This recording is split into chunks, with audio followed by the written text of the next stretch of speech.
Our next presenter was educated in London and is a graduate of UCLA. She produced movies such as The 25th Hour, Quills, and Driving Lessons, and was the executive producer of The Paris Family and Runoff. Presenting the award to Elizabeth Oyebode is Julia Chasman.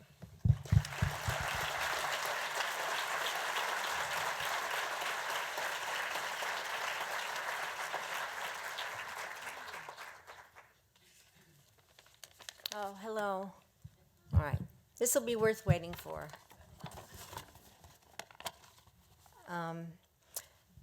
Elizabeth Oyebode. There she is. It's not just luck that I pronounced Elizabeth's name with confidence. She provided a helpful phonetic spelling and pronunciation guide in her personal statement to the committee.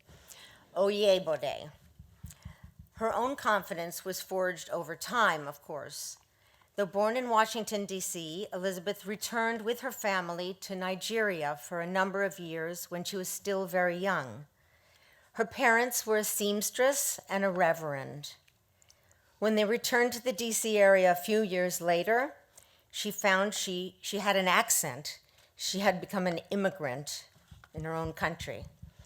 Struggling to fit in at school while being bullied by bigger kids who made fun of her, Elizabeth shot back by imitating their accents. And soon she found her first appreciative audience. She was a big hit. She had started to find her voice.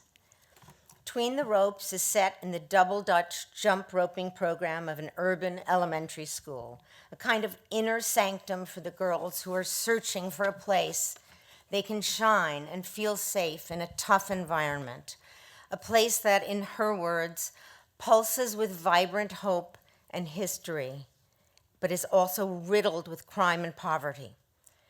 The story pulls us in with its mixture of humor and tragedy, and most of all with its sense of truth. The voice of the author shines through loud and clear.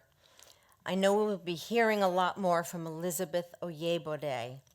It's my honor to introduce her to you tonight. Elizabeth, come.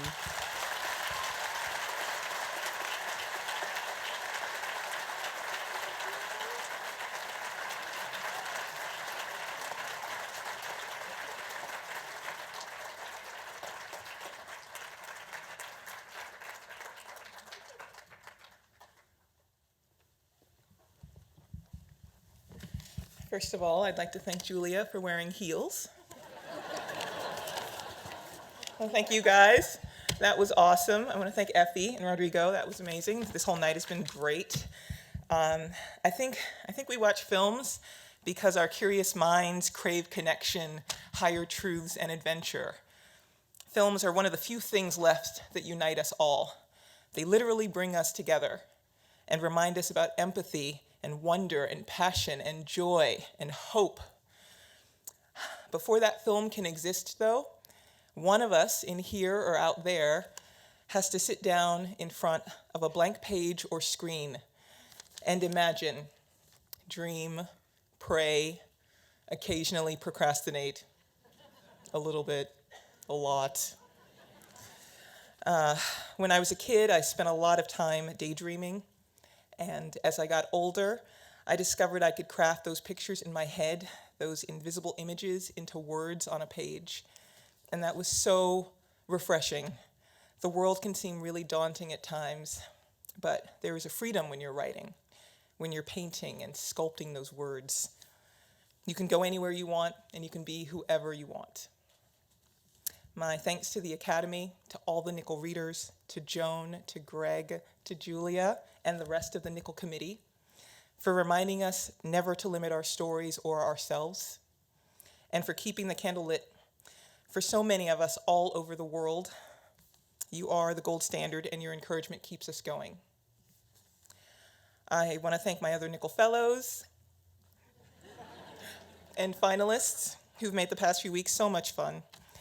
My family and friends who came from near and far, improv people, if any of you guys are in the crowd, thank you for coming. To my mom, who's here tonight,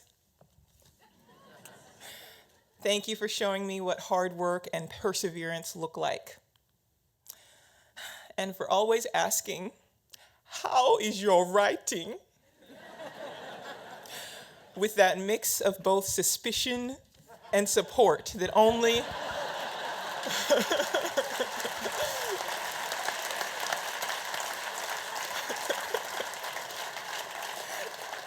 that only a Nigerian mother can pull off. And to my love, thank you for reading draft upon draft upon draft upon draft, even though English is not your first language. And for always saying, this is it. This is perfect. But I have a few changes. Thank you guys, and I am so honored to be a Nicholl Fellow. You guys have no idea. Thank you very much.